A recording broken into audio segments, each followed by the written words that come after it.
Olá, bem-vindo ao podcast do Museu do Dinheiro e se o dinheiro falasse?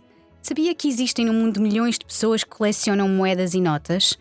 Quem sabe se não é uma dessas pessoas? Seja esse o caso ou não, é importante saber que um dos desafios dos colecionadores é preservar a sua coleção para o futuro. Qual a melhor forma de cuidar de uma coleção numismática?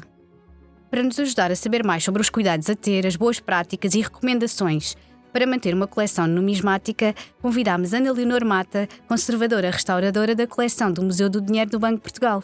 Ana Leonor, muito obrigada por teres aceitado o convite. Será um prazer aprender contigo a cuidar de objetos que têm valor histórico e pessoal.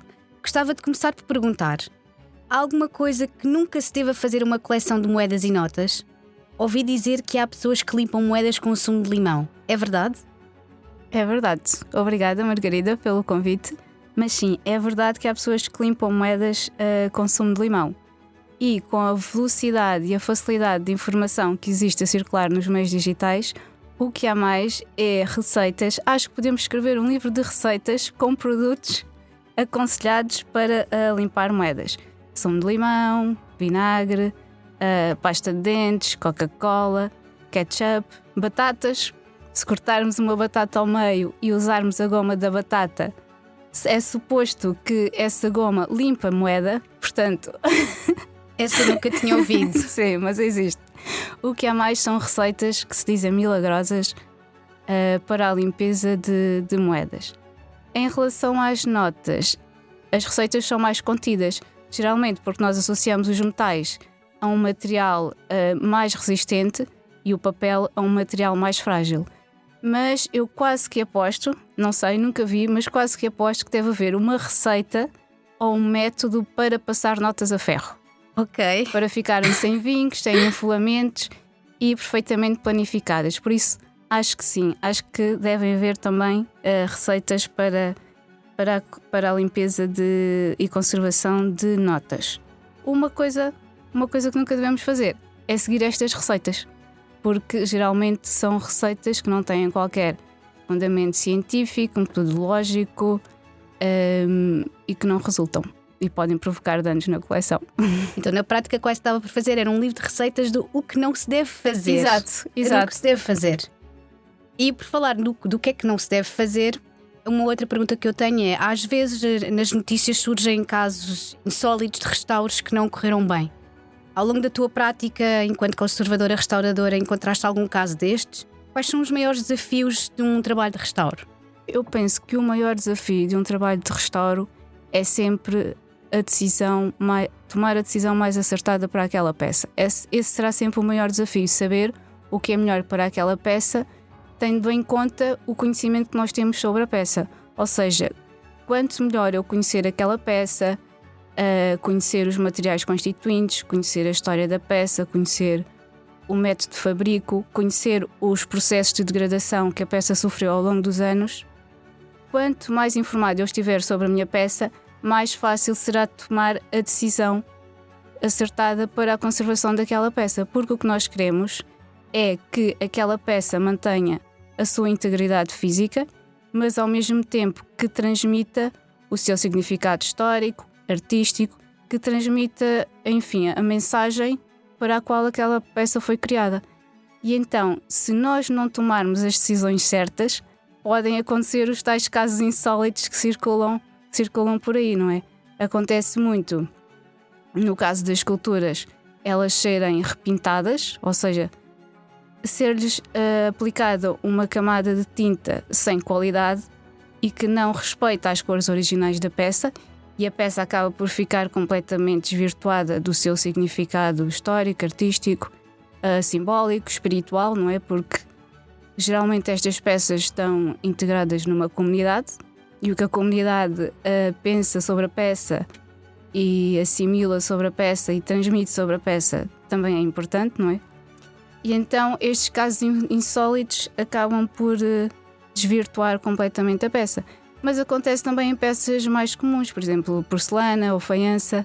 É muito comum estas peças mais práticas, digamos assim, as pessoas colarem as peças. Então colam as peças, escolhem adesivos errados, o adesivo sai fora da zona da fenda, suja a peça toda. Às vezes pinturas sobre tela que já têm algumas lacunas e as pessoas aplicam tecidos errados, sei lá, um tecido de camisa com padrão, achadrezado, já vi. Ou seja, quando nós olhamos para essas peças, o que nos chama a atenção são aqueles materiais intrusos. Ou seja, nós não conseguimos apreciar a peça porque quando olhamos, o que salta mais à vista são estes materiais intrusos que não deviam estar lá e que acabam por desvirtuar a peça e depois circulam nos meios digitais como paródia, não é? Sim, eu não posso dizer que nunca tenha experimentado colar um prato em casa e que se calhar a cola não tenha sido por fora das fendas, não vou dizer que não. Mas voltando às moedas e notas, por vezes os colecionadores gostam de ter as moedas brilhantes e sem nenhum vestígio de oxidação. É bom estar sempre a limpar as moedas? Posso, por exemplo, guardar uma coleção de moedas e notas em sacos de plástico? Quais são as tuas recomendações para limpar e guardar moedas e notas? Então, não é nada aconselhável estarmos sempre a limpar as moedas. Porque cada vez que limpamos uma moeda, removemos a camada superficial, que é uma patine nobre, um filme muito, muito, muito fininho que protege a superfície. Quando limpamos a moeda, essa patine é removida. E cada vez que eu limpo, estou a promover um novo ciclo de oxidação. Então, se o colecionador realmente tem esse gosto muito particular de ver as moedas, ver a superfície brilhante, acho que se deve informar primeiro com o conservador-restaurador qual será a melhor opção para a moeda ter esse aspecto e realmente ter consciência do que é que isso implica para a peça e também pensar primeiro se realmente a limpeza da moeda vai valorizar a moeda ou não. Ou seja, a moeda vai ficar mais bem conservada, vai ficar mais valorizada ou se é mesmo só um capricho do colecionador. Ou seja, o que é que será realmente melhor para aquela peça? É a tal tomada de decisão. Mas voltando à questão, por exemplo, aconselhas a guardar as moedas e as notas com algum material específico? Sim, há coisas que também os colecionadores podem fazer e é bom que se preocupem com a sua coleção, não é? Nós queremos é que os colecionadores cuidem da coleção, tratem da coleção e no caso dos materiais de acondicionamento podem, por exemplo, usar para as moedas usar cápsulas de acrílico, para as notas podem usar micas de poliéster ou polietileno e devem sempre evitar plásticos que contenham policloreto de vinilo, porque esse material realmente é um plástico que, ao degradar-se, prejudica a conservação dos materiais.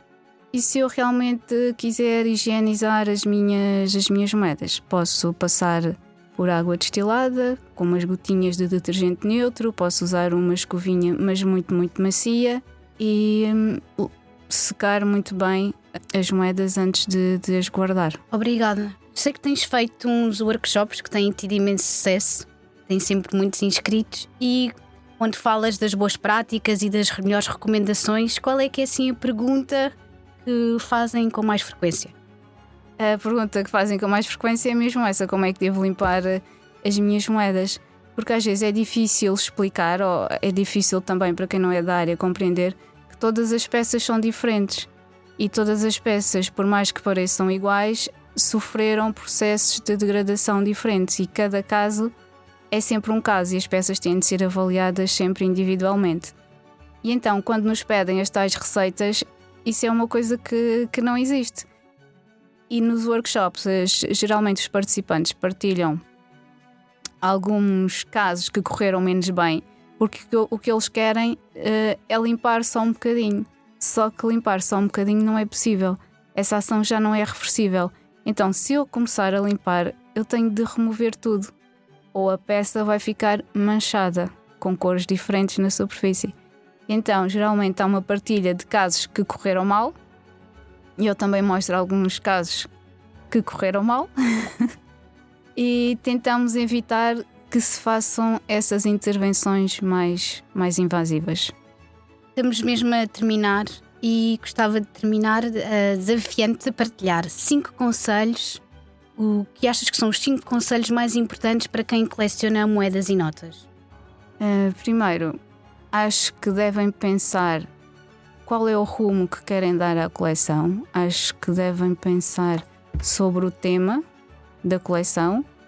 Ou eu gostava de colecionar notas emitidas na Ásia, por exemplo, ou gostava de colecionar moedas do século XIX, ou gostava de colecionar este tipo de material específico, ou ouro, ou prata, ou cobre, ou gostava de colecionar notas ou moedas de um reinado específico.